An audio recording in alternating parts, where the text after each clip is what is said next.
It's another news hour on the Cameroon Radio Television. Ladies and gentlemen, welcome to our latest bilingual edition. Good afternoon, Nicole Doudou. Hello, Emmanuela. You have the news headlines. Bonjour à tous. Dans les titres du journal, le nouveau président de la Chambre d'agriculture, des pêches, de l'élevage et des forêts du Cameroun appelé à défendre les intérêts du monde agricole et rural et d'organiser les professions agro-pastorales. Martin Minjo Momeni, nommé par décret présidentiel le 27 février 2021, prend fonction ce mardi à Yaoundé. L'émission de la CAPEF, reportage à suivre. En page magazine du journal, défi de développement pour l'autorité traditionnelle dans le littoral. Madame, Monsieur, vous vivrez l'intronisation du chef de Bonayon dans le Mungo. Et puis développer les sports pour handicapés, recommandation de Jean-Jacques Ndoudoumou à Philippe Aubaine. C'est le nouveau directeur technique du Comité national paralympique du Cameroun qui prenait fonction hier à Yaoundé. Le film de son installation vers la fin de cette édition. Et voilà pour les titres du 12h.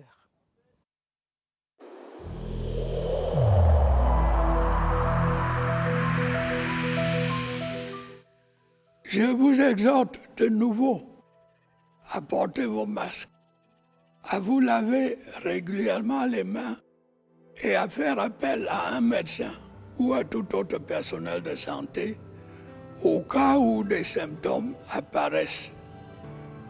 C'est le seul moyen de préserver les vies et de freiner la propagation du virus.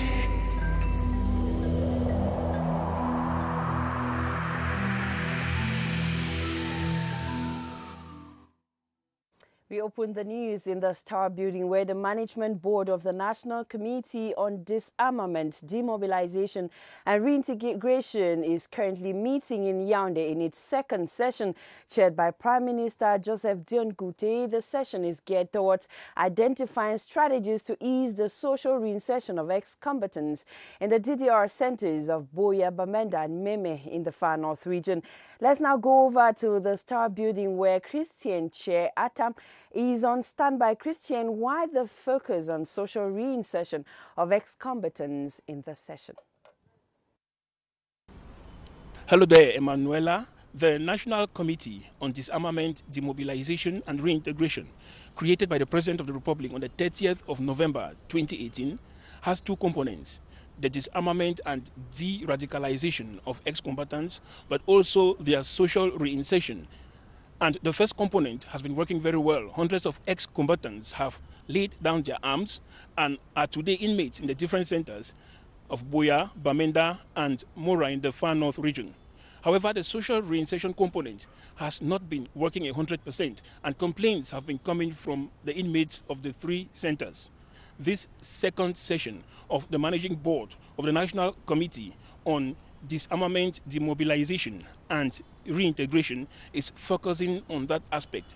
Members are looking to draw up strategies which will ensure that inmates of these three centers are successfully reinserted into society to prevent them from falling through the cracks of the system and becoming radicalized once again. Prime Minister Joseph Dion Goutey, but also the National Coordinator, Fayengo Francis, and the Minister of Youth Affairs are looking at what strategies can effectively be used to make these centers perform that role of ensuring the social reintegration of ex-combatants 100%. That is what is expected of this second session. Christian Cheatam, reporting from the Star Building. Thank you very much, Christian Cheatam. The Chamber of Agriculture, Fisheries, Livestock and Forestry was created to act as a middleman between the state and those of the sectors in a bid to promote their know-how. The president of the chamber is expected to assume function today and is thus taking over, bearing in mind that fulfilling the missions of the institution is essential for the country's economic growth. Clarice Aritaka. Created in 1955, the Chamber of Agriculture, Fisheries, Livestock and Forestry of Cameroon has as main goal to protect the interests of actors of the four domains of activity. The institution acts like an intermediary between the state and those involved in these sectors. It also has the task of organizing the profession to render it more efficient on the production and commercialization fronts. Given the role agriculture in the broadest sense plays in the country's economy, harnessing the various related skills and know-how is crucial to stimulate growth. In this regard, therefore, the Chamber of Agriculture proposes and takes part in surveys in view of making suggestions about competencies, labor, and regulations concerning rural activities. The promotion of domestic products, finished or semi-finished, is another mission of the institution. This is done through the organization of trade fairs and agro-pastoral shows, but equally being part of similar events abroad. After spending 8 years as refugees in the Minawao refugee camp in the Far North region of Cameroon, close to 500 of these refugees have voluntarily left for their homeland in Borno State, Federal Republic of Nigeria. Meantime, over 4,500 others are still in the camp located in the Mayotanaga division pending their voluntary return. Ayok John Ashu reports from Marwa. Tears of joy spiced with nostalgia at the Minawao refugee camp as the first contingent of about 400 refugees voluntarily leave where they have found temporary home for the past 8 years. An emotional moment among people who have had much in common during their sojourn in Minawao, who remain grateful to the Cameroon government and the UN Refugee Agency. Security is there. We thank the Cameroon government very well. Since 2013 we'll be here. After now we are together. Even HCR and other partners, NGOs, many people and kings who are our neighbors in this village like Gadala, Gawar, Zamai, Sabangari. As the rest of the refugees await their turn to go back to their native Borno state, some profess they have been enticed by the warmth and hospitality of the host community. We have a marriage from them and then they have a marriage from we. Even me, if I turn back to Nigeria, I will turn back to Cameroon to do my business. Meantime, these men, women and children who have fled from Boko Haram exactions in Nigeria continue to feel at home, though away from home. Merci de vous joindre à nous sur la CRTV. Écho de la GIF, le 8 mars 2021, a vu la visite de travail et de soutien du ministre des Enseignements secondaires. Le professeur Nalova Liyonga était au lycée de Colbison à Yaoundé pour s'assurer de l'acheminement dans de bonnes conditions du matériel destiné aux examens officiels. Par la même occasion, la patronne du MINSEC a encouragé le personnel féminin. Victor Lema pour les détails. La célébration de la Journée internationale de la femme, le 8 mars, ne met pas en marge les activités importantes du ministère. Le professeur Nalova Liyonga vient s'assurer du bon acheminement de ce matériel destiné aux examens officiels de la session 2021. Madame le ministre a voulu voir le processus du conditionnement des documents de composition, bref, qui sont comme un prélude à la préparation des examens officiels. Visite de travail, mais surtout d'encouragement à ce personnel féminin dévoué à la tâche en temps de joie comme de tristesse. Ce n'est pas une célébration comme nous en avons l'habitude. Les femmes devraient être ailleurs en train de faire quelque chose de leur choix. Mais puisqu'elles sont au travail, il était nécessaire que je me rende sur place pour apprécier l'effort qu'elles déploient ici au quotidien. Le ministre a également constaté l'état de délabrement de ce lieu et envisage lui redonner son charme d'antan pour que son personnel travaille dans de meilleures conditions. Dans l'actualité ce mardi, l'avis de la Chambre d'agriculture, des pêches, de l'élevage et des forêts, CAPEF, le nouveau président sera installé cette mi-journée dans ses fonctions. Martin Mindios Momeni doit poursuivre les deux missions principales de cet établissement consulaire, la défense des intérêts du monde agricole et rural, puis l'organisation des professions agro-pastorales. Des missions qui s'associent à celles de recherche des financements pour le machinisme agricole. Cyril Kingé, BP.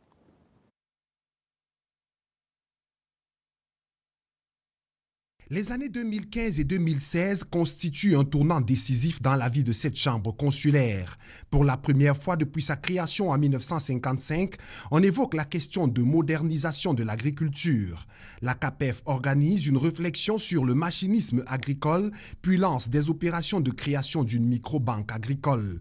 Ces missions restent à conduire et la réflexion à transformer en action. Le 13 avril 2016, un décret du président de la République réorganise la Chambre. L'on passe de 200 administrateurs à 100. Les 4 sections sont plus affinées. Agriculture, élevage, pêche, forêt et faune. Le monde rural souhaite plus de représentativité, plus de professionnalisation. La Chambre s'y engage. À l'heure où l'on parle du Made in Cameroun, la mission de promotion des produits bruts, semi-finis et finis de nos terres, devient une urgence. Les foires, les comices et autres salons sont les meilleurs moyens pour que l'administration de la CAPEF se hisse aux standards internationaux. Le développement de notre agriculture et la préservation de la faune restant des actes capitaux. Actualité à l'immeuble Étoile ce jour, c'est la tenue de la deuxième session du Conseil de direction du Comité national de désarmement, démobilisation et réintégration des ex-combattants. Au centre des travaux présidés par le Premier ministre chef du gouvernement Joseph Dione Ngouté, la stratégie de réintégration sociale des ex-combattants. On fait le point avec Laurentine Bekono à l'immeuble Étoile. Combien sont-ils? Que sont-ils devenus? On compte 651 repentis dans les 3 centres d'accueil ouverts dans les régions du nord-ouest, du sud-ouest et de l'extrême nord. Le centre de Bamenda, situé entre les localités de Mankon et de Bafout, est déjà prêt, entièrement construit sur investissement du chef de l'État à hauteur de 1,190 milliard de francs CFA. Le centre de Boya, situé dans la localité de Tiko, les travaux de construction démarrent bientôt. Le centre de l'extrême nord est situé quant à lui à Mora, dans le Mayo Sava. Début des travaux sous peu de temps. Les financements sont déjà disponibles. La mission dévolue aux 3 centres tient sur 4 piliers: déradicalisation, démobilisation, formation et réintégration des ex-combattants du Boko Haram et des groupes armés dans les régions du nord-ouest et du sud-ouest, désireux de répondre favorablement à l'offre de paix du chef de l'État Paul Biya. Il faut le souligner que les besoins des ex-combattants sont liés à différentes caractéristiques de leur milieu. Dans l'extrême nord, par exemple, la population est essentiellement impliquée dans l'agriculture et l'artisanat. Tandis que dans les régions du nord-ouest et du sud-ouest, la population est plus impliquée dans les activités commerciales et aussi l'importance de l'artisanat. Il s'agit pour le président de la République de donner une seconde chance aux enfants de la patrie qui sont égarés. Nous y reviendrons avec plus de détails dans nos prochaines éditions. Ici à l'immeuble Étoile, Laurentine Bekono, CRTV. D'autres détails sur cette actualité sont à suivre, Madame, Monsieur, dans nos éditions futures. Le 12h vous conduit dans le septentrion à présent. La vie reprend progressivement son cours à Amchidé, en dépit des attaques sporadiques de Boko Haram. Cette localité du Mayo Sava, dans la région de l'extrême nord, frontalière avec le Nigeria, a souffert des atrocités de la secte. L'économie, l'éducation ont été frappées de plein fouet. Les autorités camerounaises et nigérianes réfléchissent là-bas sur la possibilité de la relance sécurisée des échanges commerciaux. Entre 2018 et 2020, plus de 6 000 déplacés sont rentrés et ont repris leurs activités agro-pastorales. Sur les traces d'un lendemain qui chante à Amchidé, Augustin Guizana, envoyé spécial de la CRTV. Amchidé. Les stigmates des affres de la guerre contre Boko Haram sont encore visibles. La localité de l'arrondissement de Kolofata dans le Mayo Sava, région de l'extrême nord, partage plus de 30 km de frontière avec le Nigeria, au cœur d'une guerre contre Boko Haram depuis 2014. La localité est désertée par ses habitants. Pas moins de 15 000 âmes avaient fui selon les autorités locales. Mais aujourd'hui, le village montre des signes d'une nouvelle vie. La guerre contre le mal est en train d'être gagnée. La preuve est le retour de ces populations déplacées et aussi des réfugiés nigérians que nous célébrons aujourd'hui. La localité transfrontalière, plaque tournante des échanges commerciaux terrestres entre le Cameroun et le Nigeria, aspire à son redécollage. Les populations comptent sur le plan présidentiel des reconstructions décidé par Paul Biya. Les différents orateurs du jour ont attribué une mention spéciale aux forces de défense et de sécurité camerounaises et à la force mixte multinationale dirigée par le général de brigade Boubado Bekrio. Grâce à ces efforts, les déplacés internes rentrent. Les écoles ont réouvert ici. À Amchidé, l'espoir d'une vie meilleure est permis. From Amshide to the Northwest region, where women and girls lodged at the Bamenda Disarmament, Demobilization and Reintegration Center have described their living conditions as acceptable. Most of them are either mothers or pregnant women who admit to receiving regular medical care as well as health care for their children. To mark the 36th International Women's Day, Monday, officials of the center organized sporting activities to reinforce a peaceful atmosphere for the ex-separatist fighters. Kilo Valerie Salai watched them. Most of these young women at the Bamenda Disarmament, Demobilization and Reintegration Center are partners of former separatists lodged in the same facility. I was in the bush with my husband. When he came here, they threatened to kill me with the children. When my husband left the bush, it was not really easy because the Ambas were hunting me. And then I was having a little boy on the hand. They were hunting to kill even the child. Most of them are either pregnant or mothers, rendering their health situation delicate. The doctors visit constantly. When a woman is pregnant, we make sure that her timetable for clinic and all of that is well respected. Officials at the facility point to 196 former separatist fighters currently harbored at the Bamenda DDR Center. There are 27 women. 3 have given birth in the structure since 2020. Although the Cameroonian woman missed the pomp and that often characterized the Women's Day activities, Monday, our newsroom is sparing no effort in highlighting the rights, privileges and achievements of women. What will the world be without women? There is no limit to what women can accomplish. In the following verses, Bo Bernard Fonka Mota honors the Cameroonian woman. When we first met, I was an unthinking soul. You were already a hero, birthing me. I sucked in air and cried. Forgetting your own pain, you comforted and promised to always keep me out of the rain. Your love fountain never ran dry. Before becoming a mother, you were a sister, picking me up after each playground fall. There were days of misunderstanding, but never disloyalty nor betrayal. I have not always returned your sincerity. I have not always deserved your trust. In the house, workplace, taxi, on campus, street corner, I have failed you. To err is human. Forgive my trespasses. March affords me a second chance to right the wrongs of the past, to bow my head down in shame. Despite my selfish naughtiness, I know how much respect I owe you. I know I can always count on you. My friend, my sister, my wife, my mother, my first and last hero. This experience would never be the same. The use of hydroalcoholic gel remains one major barrier measure against the coronavirus pandemic prescribed by health officials. Reports have it that public administrations in Yaoundé have slowed down the use of such items, which before now were placed at the entrances for the users. Gerard Nanjie Yambe reports that some structures, however, are being conscious and making the gel available.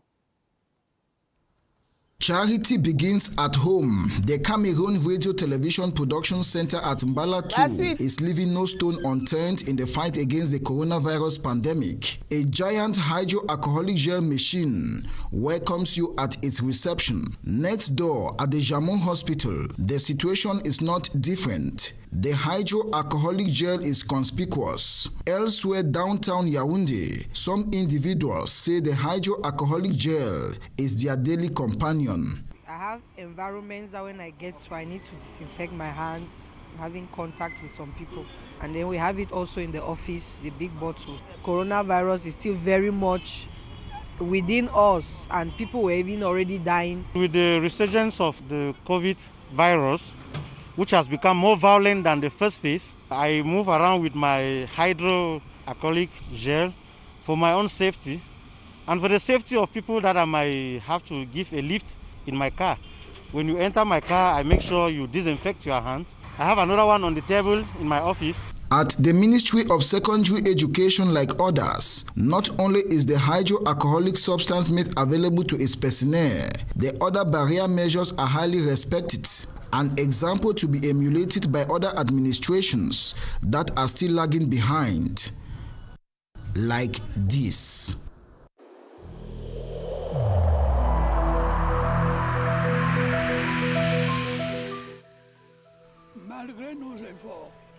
Despite our efforts, COVID-19 plunged many families into mourning and seriously hampered the functioning of our economy and society.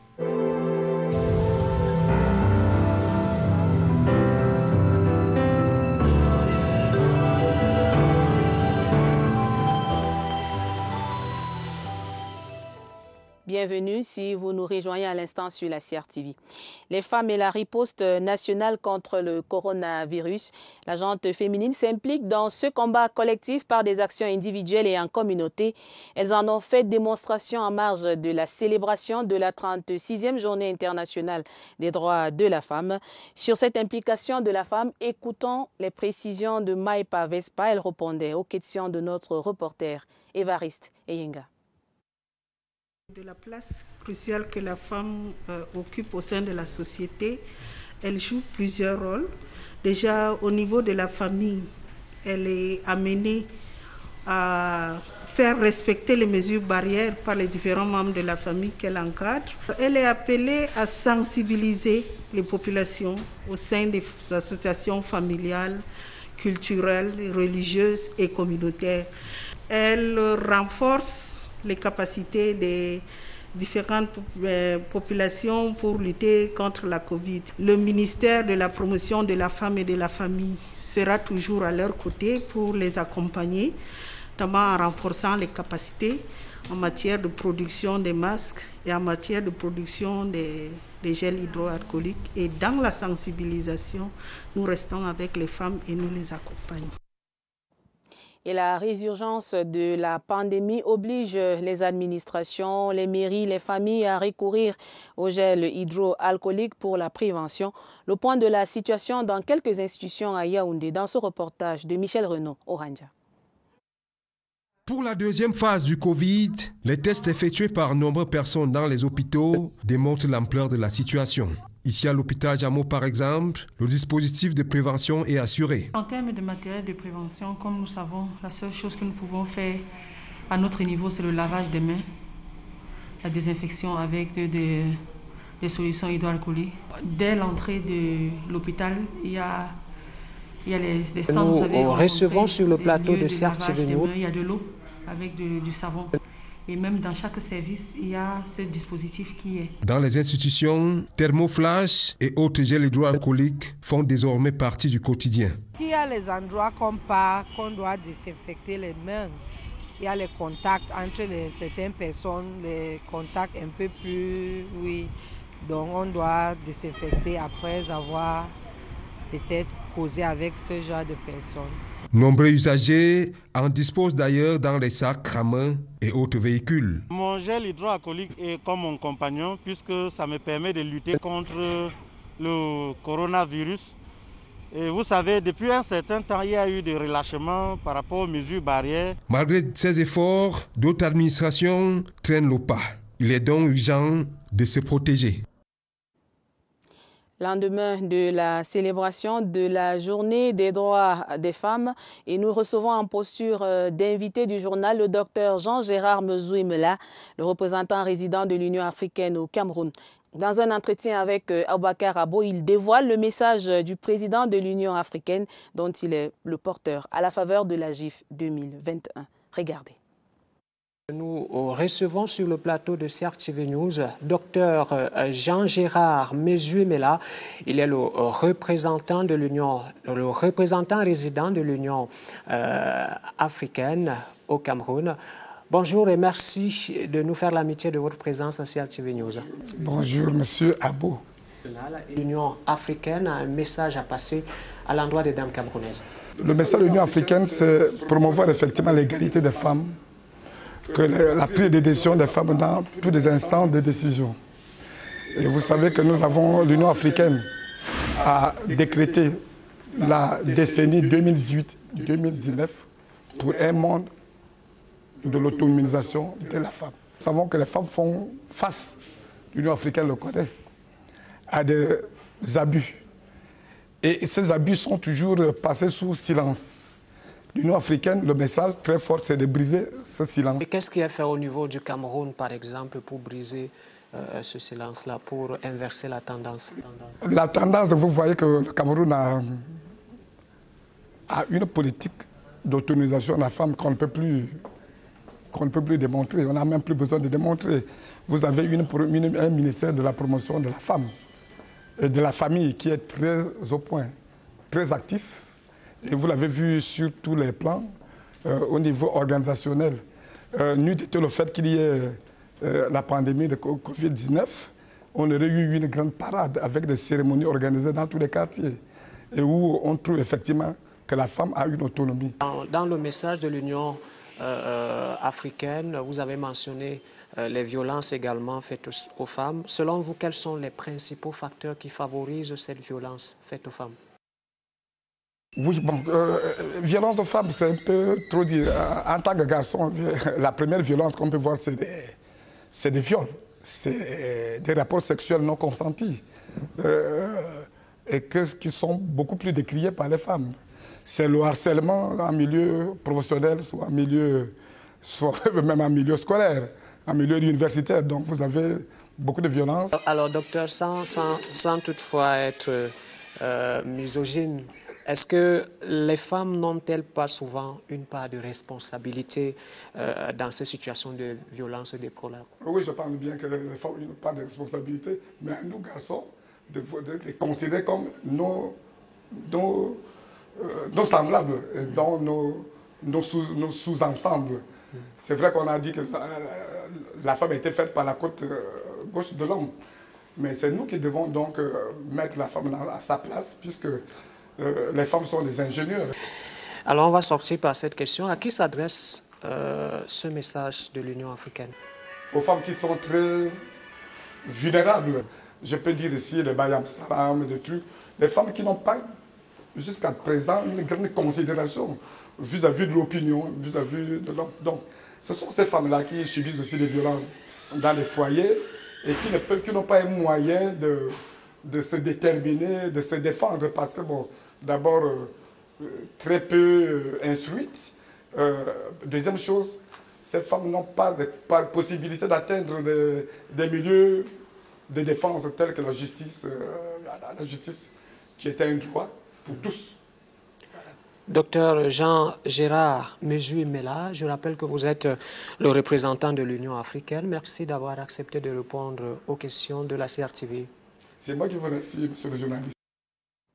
And now on to the future page on this edition of the Midday News. The cultural prowess of the people of Bunayang, a village in the Mungu division of the Littoral region, was on the spotlight recently as the community, clad in their traditional regalia, witnessed the enthronement ritual of their new traditional ruler, His Majesty Jean-Laurent Mbule, went through all the enthronement rituals to emerge as one whose task is to unite the people and push for the upholding of their traditional values. Sounds and rhythms of the cultural event on our feature page with Dixon Ashu from CRTV Littoral.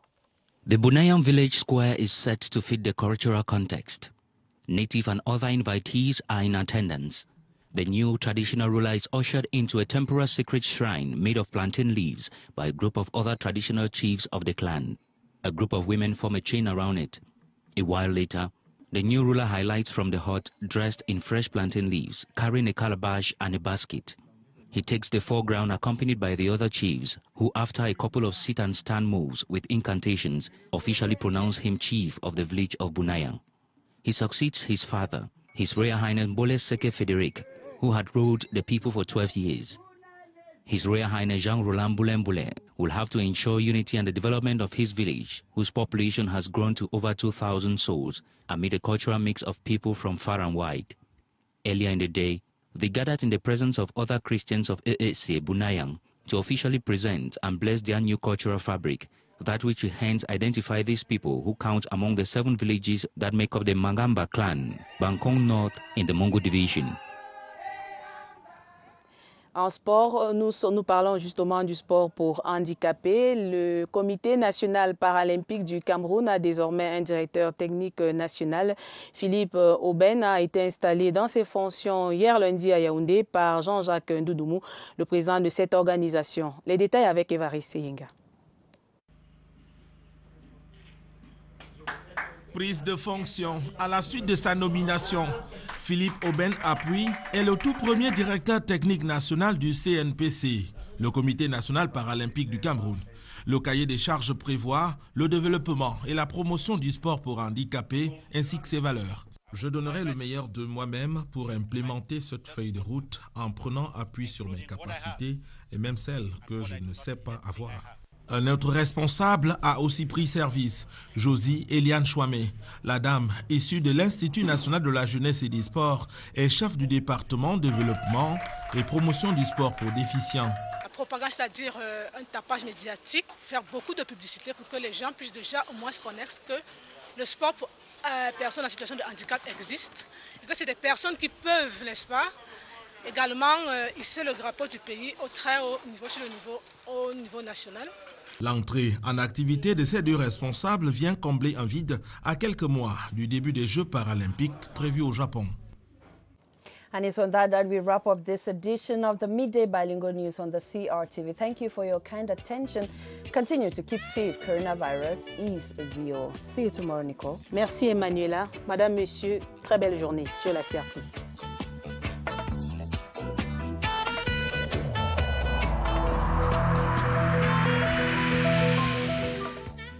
Je vous exhorte de nouveau à porter vos masques, à vous laver régulièrement les mains et à faire appel à un médecin ou à tout autre personnel de santé au cas où des symptômes apparaissent. C'est le seul moyen de préserver les vies et de freiner la propagation du virus.